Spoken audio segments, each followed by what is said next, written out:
여러분 안녕하십니까? 여수 MBC 뉴스데스크입니다. 모처럼 긴 연휴를 맞아 지역의 자영업자들은 오랜만에 대목을 꿈꿨습니다. 그런데 국내 여행객이 줄고 소비 심리도 얼어붙으면서 기대는 실망으로 바뀌었습니다. 최황지 기자가 취재했습니다. 여수의 대표 수산시장 중 하나입니다. 대목이라고 볼 수 없을 정도로 한산한 모습이지만 상인들은 이마저도 반갑습니다. 평소에는 지나다니는 손님조차 거의 없기 때문입니다. 오늘까지 연휴 이제 마지막 날인데 조금 있긴 있어도 그렇게 많진 않아요. 이제 저희들이 기대한 만큼은 많진 않았는데 그래도 좀 연휴니까 나았죠. 평소보다. 상인들이 경기 불황을 실감하는 건 손님들의 지갑 사정 때문입니다. 여수의 대표 특산품인 갓김치, 여행객들에게 선물용으로 인기가 많았는데 최근 포장 주문량이 급격히 줄었습니다. 예전처럼 뭐 박스 포장해가지고 이렇게 선물하는 것이 별로 없어진 것 같아요. 연휴 때도 거의 매출이 완전 다운이에요, 완전. 어린이날 연휴를 맞아 여수에 있는 지역의 대표 행사 거북선 축제가 열렸지만 행사장 바로 옆 상가는 극심한 침체를 이어가고 있습니다. 한 집 걸러 한 집에 임대 스티커가 나붙었습니다. 인건비 부담을 줄이려 무인 가게로 전환하거나 두 매장을 하나로 합친 곳도 있습니다. 다들 지금 관리비도 못 내고 근데도 지금 신불자가 된다고 젊은 친구들 둘이가 그냥 울상을 짓는 걸 엊그제 봤어요. 다들 힘들어요. 저 역시 마찬가지고. 전남의 자영업자 수는 29만 5천여 명. 이 가운데 종업원을 두지 않은 나홀로 사장님은 지난해 25만 명에서 올해 25만 8천 명으로 갈수록 늘고 있습니다. 지역 자영업자의 80% 이상이 종업원을 두지 않고 혼자서 불황을 버티고 있습니다. MBC 뉴스 최양지입니다. 어제 완도의 한 리조트에서 일산화탄소 누출 사고가 발생한 것과 관련해 전라남도가 관광 숙박시설 4,100여 곳에 대해 특별 안전점검에 들어갔습니다. 전남도는 특히 객실을 100개 이상 보유한 관광 숙박시설 19곳의 경우 도와 시군, 소방본부, 한국가스안전공사가 합동으로 5월 말까지 안전점검을 실시하고 소규모 400여 곳은 시군이 자체적으로 안전점검을 실시하기로 했습니다. 어제 발생한 일산화탄소 누출 사고로 투숙객 14명이 병원으로 이송돼 당일 오후 모두 치료를 마치고 퇴원했습니다. 21대 대선까지 한 달도 채 남지 않았습니다. 윤석열 파면으로 3년 만에 치러지는 촉박한 선거라 후보는 물론 자치단체들도 공약 전쟁을 치르고 있는데요. 광주시는 차기 정부 국정과제에 인공지능 특화도시 구현을 반드시 담겠다는 목표입니다. 주현정 기자입니다. 차기 정부의 국정과제는 대통령 선거 과정에서 사실상 확정됩니다. 짧은 시간, 속도전으로 치러지는 이번 대선. 일찌감치 지역 현안을 대선 공약으로 공개 제안한 이유도 여기에 있습니다. 김대중 정부에서는 광산업을 선택했고 노무현 정부에서는 문화 중심 도시를 선택했고 문재인 정부에서는 AI 중심 도시를 선택해왔습니다.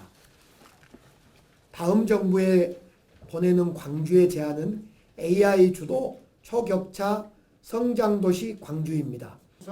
광주시가 구상한 대선 공약은 총 81조 원 규모. 스마트 미래자동차 산단과 아시아 문화중심도시 조성청, 민군 통합공항 이전 등이 담겼는데 특히 국내 최초 AI 데이터 거래도시 조성에 사활을 걸고 있습니다. 광주를 국가 미래산업기지로 키워 지역 발전을 도모하겠다는 구상입니다. 각 정당에 이를 직접 제안하겠다며 여의도에 현장 집무실도 차렸습니다. 주요 대선 후보들의 화답도 이어지고 있습니다. 광주가 주력하고 있는 인공지능 분야를 키우겠다는 약속은 물론 AI에 대한 기본 인프라를 강화시키는 것이 필요하고 광주 자체를 인공지능 특화도시로 키우겠다는 약속도 받아냈습니다. 빛고울 광주는 인공지능 경쟁을 주도할 AI 중심 도시로 확고하게 자리 잡을 것입니다.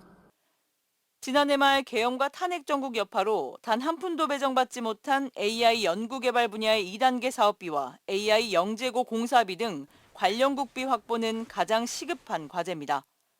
광주의 미래 지형을 바꾸겠다며 2019년부터 시작된 인공지능 전략 프로젝트가 차기 정부에서는 완성될 수 있을지 기대가 모아집니다. MBC 뉴스 주현정입니다. 광주지방변호사회가 더불어민주당 이재명 대선 후보에 대한 대법원의 파기환송 판결을 두고 절차적 정의의 원칙을 무너뜨린 것이라고 주장했습니다. 변호사회는 오늘 성명을 내고 사법의 정당성은 과정이 공정하며 법 원칙에 부합한가에 달려있다며 대법원의 판단은 성급히 결론을 내린 점에서 기본 명제를 훼손했다고 비판했습니다. 그러면서 정치적인 목적에 따른 표적 재판이 아닌가 오해를 자초했다며 서울고법의 파기환송심 절차 진행이 이례적이어서 의문이 크다고 밝혔습니다. 다가오는 11일은 동학농민혁명 기념일입니다. 조선 후기 전라도에서 시작된 동학농민군의 봉기는 근대화와 독립운동의 정신적인 기반을 마련하는 데 큰 영향을 미쳤는데요. 관련 유적지들이 꽤 남아있는데 관리가 아주 허술합니다. 김단비 기자입니다. 벼가 익어가는 들판 장흥 석대들입니다. 지금은 평온하기 그지없지만 130여 년 전 이곳에서는 동학농민군의 마지막 항전이 벌어졌습니다. 공주 우금치 전투에서 일본군에 패배한 농민군은 남쪽으로 후퇴했고 석대들에서 최후 격전을 벌였습니다. 희생자들을 기리기 위해 석대들이 내려다 보이는 곳에는 동학농민혁명 기념관이 건립됐습니다. 동학농민운동 관련 유적지는 고흥에도 있습니다. 현재 건물이 들어선 이곳은 과거 동학농민군들의 훈련소였습니다. 이외에도 전남 곳곳에서 군수미 저장소와 화장터 등 동학농민혁명 관련 유적지가 대거 발굴됐지만 관리는 허술합니다. 동학농민혁명 기념재단의 유적지 현황에도 적지 않은 상당수가 누락돼 있습니다. 이제 2차 봉기가 끝난 이후에 공으로 다 내려오세요. 내려오셔가지고 일부는 잡히셔가지고 처형이 되고 이게 처형장도 있고 그 다음에 피신을 했던 섬에 있는 동굴이라든지. 문제는 이뿐만이 아닙니다.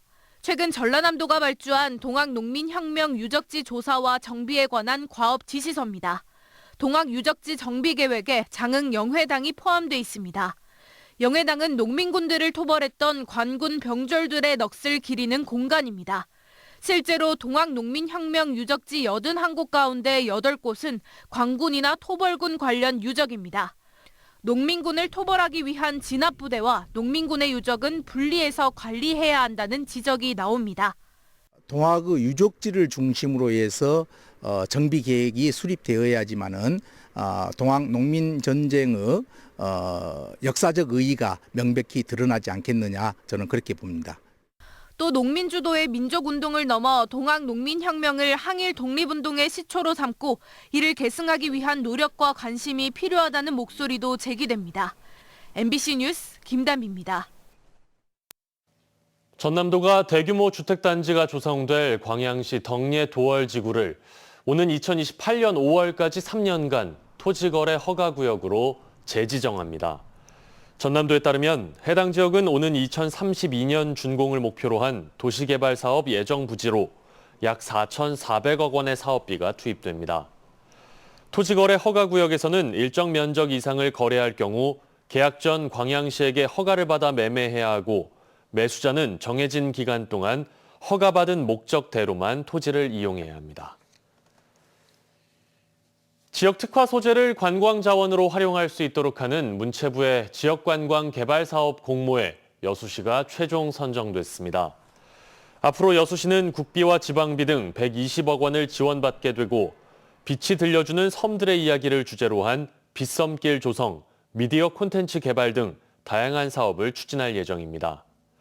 전남도는 사업이 성공적으로 정착할 수 있도록 전 과정에 걸쳐 모니터링과 컨설팅 등을 지원할 계획입니다. 군 간부와 교도소 직원 등을 사칭해 돈을 가로채는 이른바 노쇼 사기 피해가 급증하고 있습니다. 광주경찰청이 특별 경보를 발령하는 등 피해 예방에 나섰는데요.